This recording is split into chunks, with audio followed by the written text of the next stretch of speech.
Peace. Barigani, Islam, Salam, Hetepu, Rahubat, Jinolaku Ninani, Chief Noble, Bandele, El-Amin, back again for another dope video.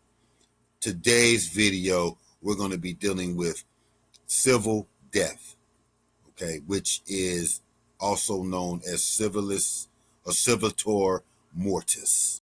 Okay, so we're going to be dealing with the different forms of death besides a physical death.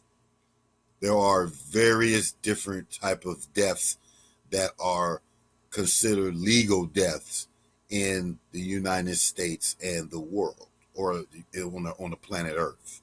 Okay, so we're going to be looking at these terms and how they apply to us and so-called black people.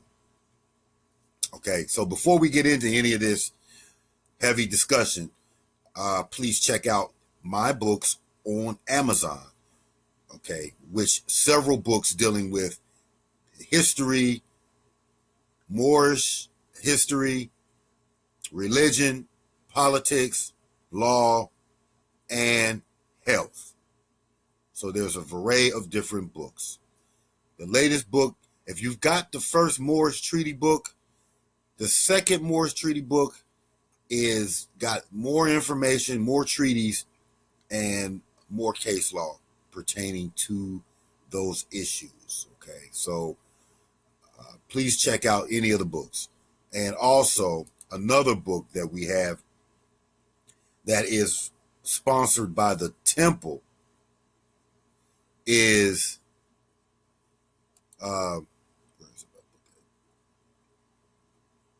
here we go. The other book we have that's sponsored by the temple is the Holy Ancestral Covenant, okay, which is the book that was written by the temple, but it's written influenced by them. And this book is for all people practicing spiritual techniques or spiritual practices, from Voodoo to Santeria to Yoruba to Hoodoo to anything dealing outside of the mainstream so-called religions.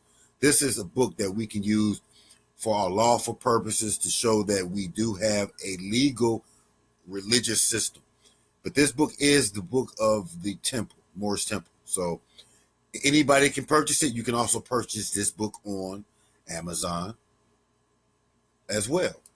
And if you would like to make any donations, please make donations to the Moorish New Kemet, okay, $ Moorish New Kemet on Cash App.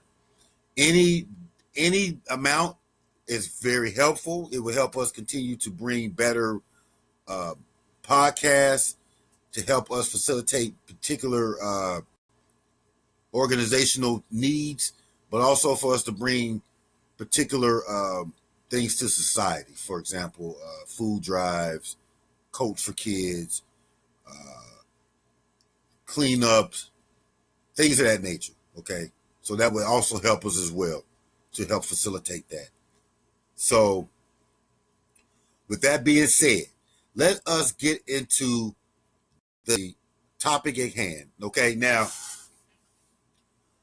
when we're dealing with civilly dead,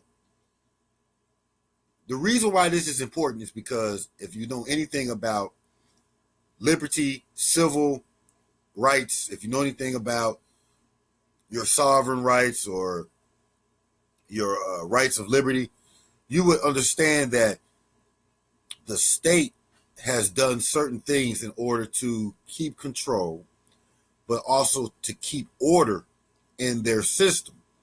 One of the things that has been done, particularly to so-called blacks, is a civil death.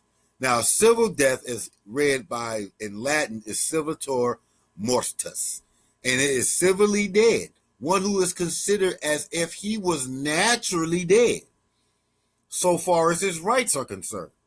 Okay, so I think that we can particularly understand that when we look at how police brutality or how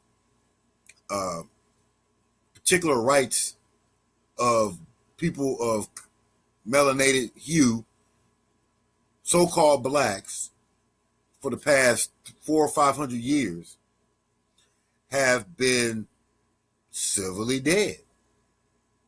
They have had no rights. And even today, under the civil rights movement, they are still not at the full potential of their rights.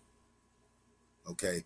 The 14th Amendment did not give you full-fledged rights as a person, as a melanated being. Okay? It still has limitation. And so because of that limitation, this is why you are civilly dead. Okay? Now, that's one way of being dead. Now, we're going to look at what a civil death is. We're going to get into a little more of that. Okay, civil death is a loss of almost all civil rights. Okay, so that's why you can understand why we're saying that people so-called black, Negro, colored, are considered civilly dead, okay? Because their civil rights, they don't have all their civil rights. You can say, oh, we've got civil rights, but, you know, when you got to sign every 25 years for your voting rights, where it's guaranteed in the Constitution, that shows a form of civil death, okay? It says that civil rights by a person due to a conviction for a felony, so that's one way, or due to an act by the government or country that results in the loss of civil rights. Now, that sounds like slavery. That sounds like slavery, or the definition of what you call so-called Negroes were considered by the Dred Scott case. The Dred Scott case said that they didn't have any rights that they had to abide by. So they had no civil rights. They were civilly dead in the eyes of the law. And it said it is usually inflicted on persons convicted of crimes against the state or adults determined by the court to be legally incompetent because of mental disability. Now, this goes into, again, how so-called black people have been looked at as inferior. That's one. But not just so-called blacks. When the state looks at you as a minor, and we don't mean a minor as a child, because that's the form that we're understood to know. But a minor is somebody who is not just a minority either, because that's another tactic. They call you a minority because they make you feel like there's not as many of you as another race or social group. But minority also is saying that you're a minor, that you are not legally competent. You're legally incompetent. So you're not legally competent. It shows by the fact that when you go to court that they often tell you that you need a lawyer. Okay. So this is important. Okay. So it's saying that down here, it says in the U.S., the disenfranchisement of felons has been called a form of civil death. So understand that all our brothers and sisters that are locked up are civilly dead in the eyes of the law. They don't exist in the eyes of the law. And it says as being subjected to collateral consequences in general. Okay, civil death as such remains part of the law in, look, New York, Rhode Island, and the Virgin Islands. This talk about the people of China, but I mean, think about this. The deprivation of political rights is an accessory punishment, okay, defined in the criminal laws of the Republic of China. Civil death is not just something that happens in the United States. This is something that happens across the planet, okay? But the deposition of political rights can be the defined in criminal law. Political rights include the right to vote, stand for election. So how many times have they tried to deprive you of the right to vote? Because they believe you civilly dead. the right to freedom of speech, press, assembly, and association. Okay, the procession of demonstration, the right to hold a position in a state organization, and the right to hold a leading position in any state-owned company. Okay, so when you're civilly dead, you pretty much can't do anything politically. Okay, financially, you also at a disadvantage. Okay, just like when you're in prison. I mean, like, you can't do anything. You can't really make any moves for yourself. A lot of people, once they go to prison, they have to give them power of attorney to someone else, which power of attorney does play another part into this. Okay, but I do want you to understand all this, because being civilly dead is what they do to you without you knowing. Now, I feel like there is a way to use civil death as an advantage to your situation, because perhaps you can civilly die as your person. So what I mean by that is that when we talk about your straw or your person that's into this trust that they made for you based on your certificate, that you can civilly kill off that entity. Okay. In order to proceed to create a straw more, which I've talked about straw more. If you want to look at that, I have a video of straw more, and I might put that in the description as well. But there is a way of using civil death to your advantage. Okay, but not to get too far off. So this right here is a basic understanding of a civil death, but the civil death is not the only death that we face, especially people of the so-called black. Okay, melanated people and others are also deemed as dead in the eyes of the law. Okay, when we look at what's called social death, now people have heard of civil death, okay, but to be socially dead is another status. Okay, it's another condition. Now look, social death is the condition of people not accepted as fully human by a wider society.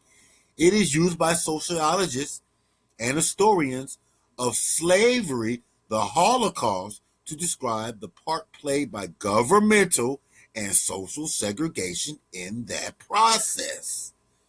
Okay, examples of social death are, look, racial and gender exclusion. Boom, right there.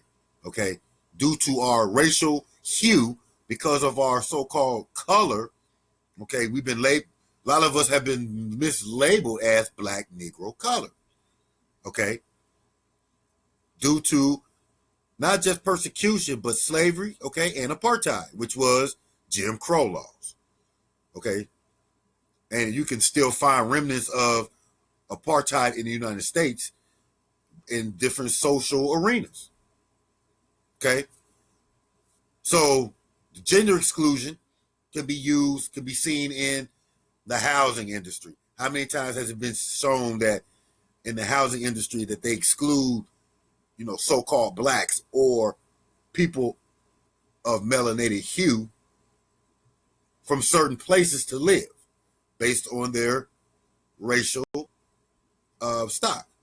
Okay, it says governments can exclude individuals or groups from society. Okay, they use Protestant minority groups, early modern Europe, or ostracism of ancient Athens, criminals, prostitutes, outlaws. Outlaws, that's another one. We look back at the other one. Outlaws are also people who have been considered civilly dead. Okay, it talks about institutionalization and segregation of those labeled with a mental illness.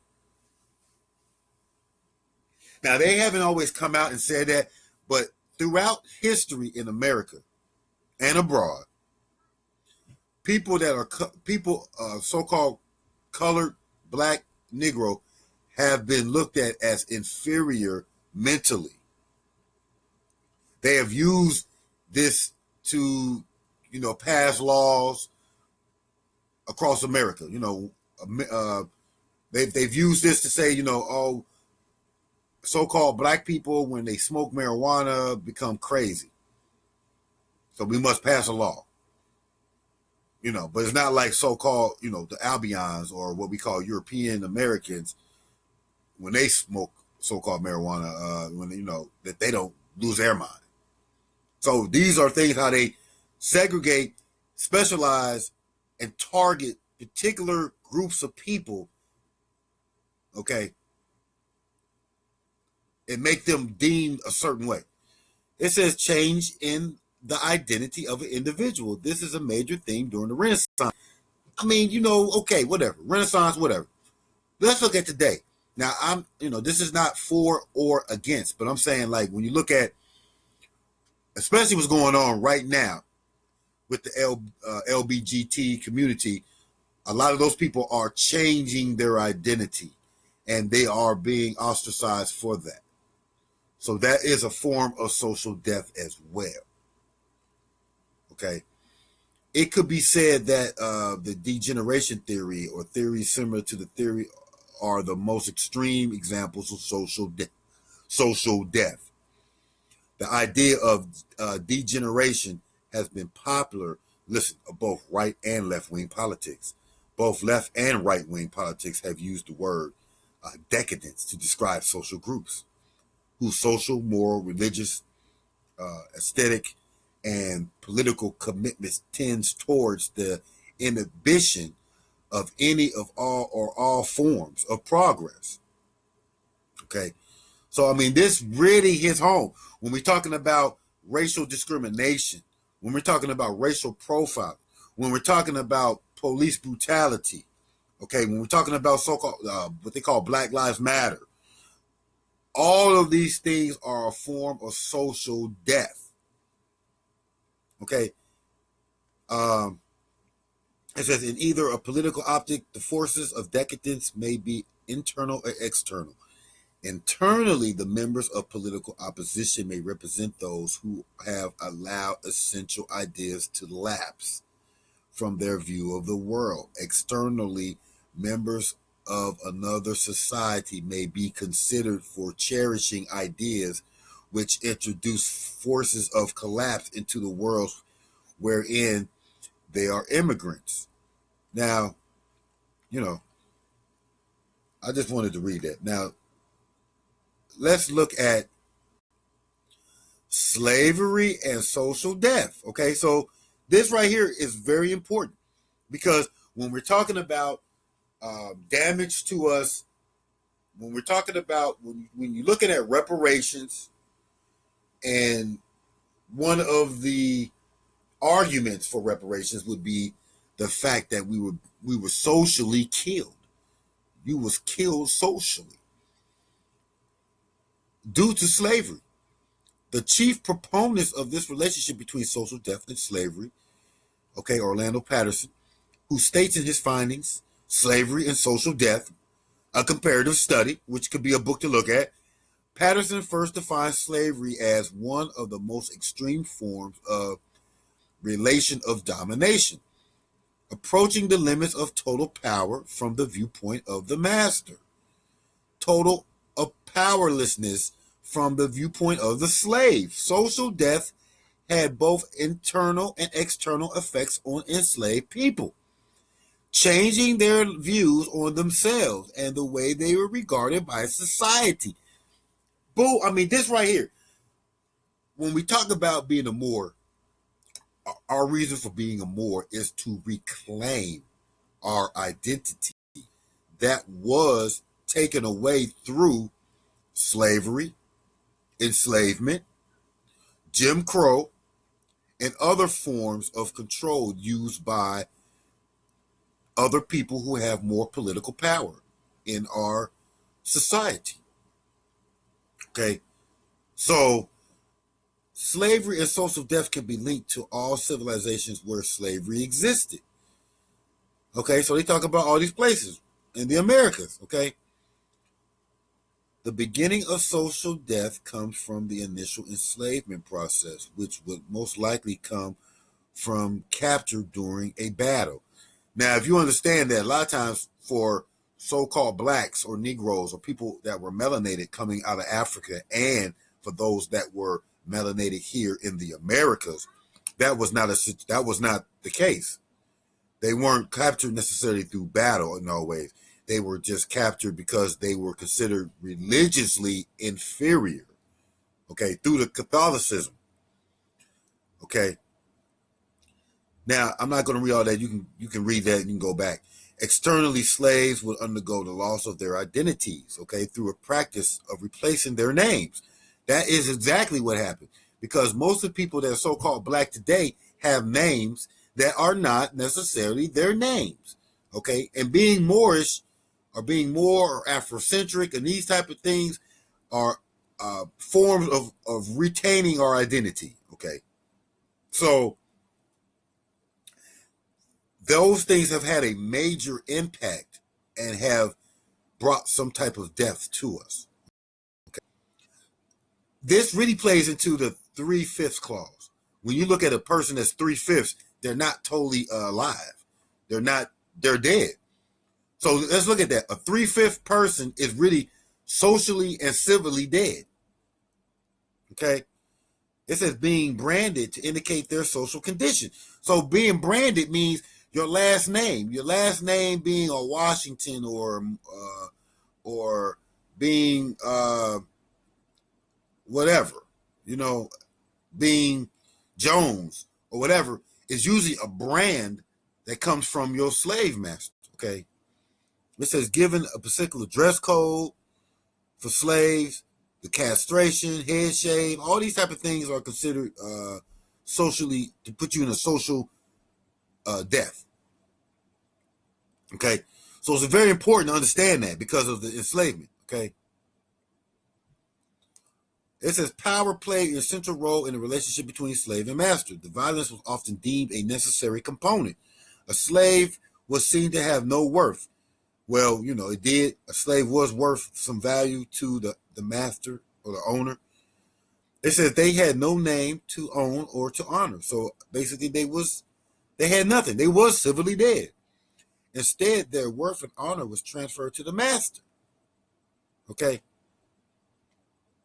So we can look further into that. I mean, due to time, I don't really want to get all into everything, but this does give you a glimpse. You can look it up further because I do want one more thing to look at. Because when we're talking about this civil death and when we're looking at social death, we also got to look at what's going on right now in American popular popular America right now. Okay, is the Britney Spears situation. Now, Britney Spears has been going through trying to get her rights because she's been considered civilly dead. Now, if you go look at Britney Spears articles, you'll see that she's been considered civilly dead. Okay, which is another form of civil death in the United States is conservatorship. Okay, conservatorship is the term that they're using with Britney Spears. Okay, so I wanted to deal with that because that's also another part. It says under U.S. law, conservatorship is an appointment of a guardian or a protector by a judge to manage the financial affairs or daily life of another person due to old age or physical or mental limitations. A person under conservatorship is a conservatee, a term that can refer to an adult. Okay? A person under guardianship is a ward, a term that can be referred to a minor child. So now they just said that you could be an adult, okay, and be under guardianship. So as an adult, you could be under the ward of the state. Now, when we look at the term ward, this often applies to ward of the state. When we talk about birth certificates, when we talk about when the state has taken over because of your birth certificate, they have taken your child. Now your child is a ward of the state. Okay, so that means that the state is the guardian over your child, and you're not the guardian. Okay, you're just watching the child for the government, in a sense. Okay, that's why you get those terms. Okay, now it says conservatorship may also apply to, check it out, corporations and organizations, which is going to be key to you being able to use this to your advantage. Now, the idea is that if you give up your guardianship to something, like, for example, most people give up their guardianship of their child to the state. So you, as an adult, you grow up, you're already under the guardianship of the state, which has deemed you civilly dead. But what if you take conservatorship and give it to a corporation yourself or an organization yourself? So, for example, if you're part of a temple, Moors, if you're under the temple, can you give the temple guardianship over your person? And how would that apply now when you're being addressed by the state, either by their or city? So if you got a police officer or some kind of government official that is attacking you or put a complaint on you, i.e. a traffic ticket or some type of ticket or some kind of charge against your person, would it go against your person, or would it have to deal with whoever has guardianship over your person? Interesting. Very interesting. Okay. The conservator may be only of the estate, financial affairs, but may be also of the person. Whereas a conservator takes charge of overseeing the daily activities such as health care or living arrangements of the conservatee. A conservator of the person is more typically called a legal guardian. Okay, legal guardians. So it really don't matter how old you are. You can be a child, 18, whatever. If you give the consent to this person as a conservator, they can have legal guardianship over you. Like we said, what if you give legal guardianship? What if the conservator is an entity, like a trust? It could be a religious organization, a corporation. Any of those things can be considered guardianship. Now, look, conservatorship is established either by a court order or by statutory or regulatory authority with regards to organizations such as business entities. In other legal terms, a conservatorship may refer to the legal responsibilities over a person who is mentally disordered, including individuals with psychotic or suicidal, demented, incapacitated, or in some other way unable to make legal, medical, or financial decisions on behalf of themselves. When referring to governmental control over private corporations such as Freddie Mac or Fannie Mae, conservatorship implies a more temporary control that does nationalization. Okay, let's look at that. Nationalization is the process of transforming privately owned assets into public assets by bringing them under the public ownership of a national government or state. So, okay, so they're talking about Freddie Mac being put under the United States government. Conservatorship is a legal term referred to the legal responsibility of a conservator, okay, who has been deemed gravely disabled by the court or unable to meet their basic needs of food. Listen, or unable to meet their basic needs of food, clothing, or shelter. Now, this kind of reminds me when they say that is welfare. You know, when you talk about getting EBT food stamps, or when you got public assisting or housing, these things of that nature, that is a form of conservatorship. They are governed by the state's individual laws. Okay, so terminology varies, and some states or jurisdictions may refer to a conservator as a guardian. Okay, so you got that. You got limited conservatorship. Okay, so this is kind of like I said. This is what Britney Spears is fighting for now. She had to ask for permission to get her own lawyer because she couldn't even get her own lawyer. Okay, so when it comes to all this, you know, it's dealing with guardianship and all that. It deals with probate, which I didn't think you guys know that. So generally, a conservator or guardian over the estate is appointed by a conservatee, has assets that need to be protected, marshaled, or managed. These terms can be found in the Uniform Probate Code. So you got to look at the Uniform Probate Code. Okay. Jurisdictions, even the UPC, uses the term protected persons in either case. Protected persons is going to be another term that you're going to be finding out a lot more about. Like I was talking to Brother King L. Bay, and he was talking about international protected persons, okay, or IPP.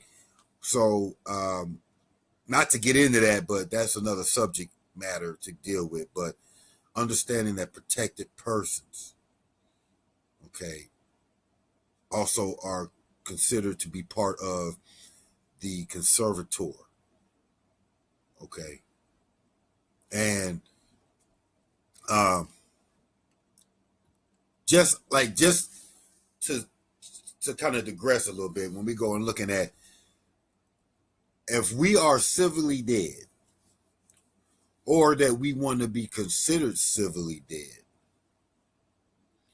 we can create a civil death and then take that considered death and put that person under something else or another guardianship.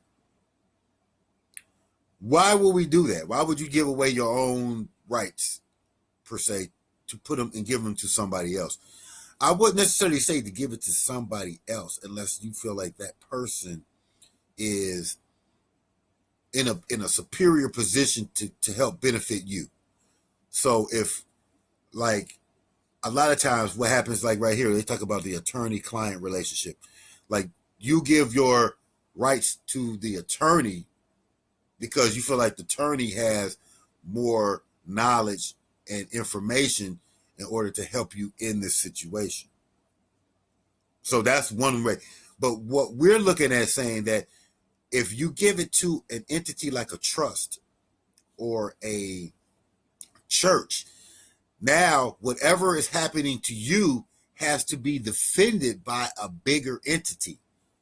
So it's almost like when you are dealing with the law, you're dealing with the state, you're normally dealing with either the city of something or the state of something or the federal government of something. Okay.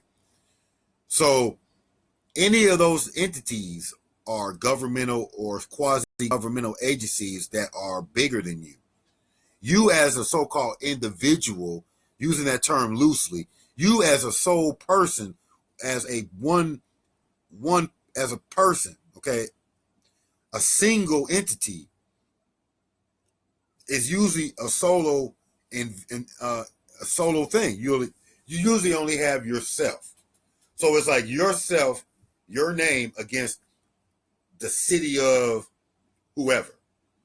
Now that city has all kind of people. Okay. So you got to look at how you have to pivot yourself into position to make yourself equal to dealing with the state or the government. Okay. It's like when Apple or Microsoft goes against a state. Like say the state of Massachusetts versus Microsoft. That's a more of a fair battle because Microsoft got an entity with plenty of lawyers, plenty of litigators, okay, has plenty of assets, okay, has plenty of money, and you can't just attack. You're not just attacking one person in Microsoft. You're attacking the whole entity, which is consists of hundreds or not thousands of people. So when you're looking at that versus like the city of or the state of Massachusetts, the state of Massachusetts is made up of many entities, many people inside that, has many litigators, okay, has many has lawyers, all that. So they're fighting on a different ground, okay, versus you by yourself, especially you guys in there trying to go in there by yourself saying, I'm the representative of this and that. You're in there by yourself going against the state of wherever, the state of everybody. So understand what your status is. Understand what civil social death is and conservatorship. Okay. And check out like I said, check out Britney Spears' case. Okay. And get more understanding. Okay. So you guys, if you need any information, please give me a call. I'm gonna have the number on the screen or in the description. And please like the video, subscribe, and hit the notification so that you can see more videos. And check out our older videos dealing with straw more and any of the other legal terms and legal issues we've talked about on previous videos. Okay, so I hope you enjoyed this video and got some good information. And until then, tuta anana, peace.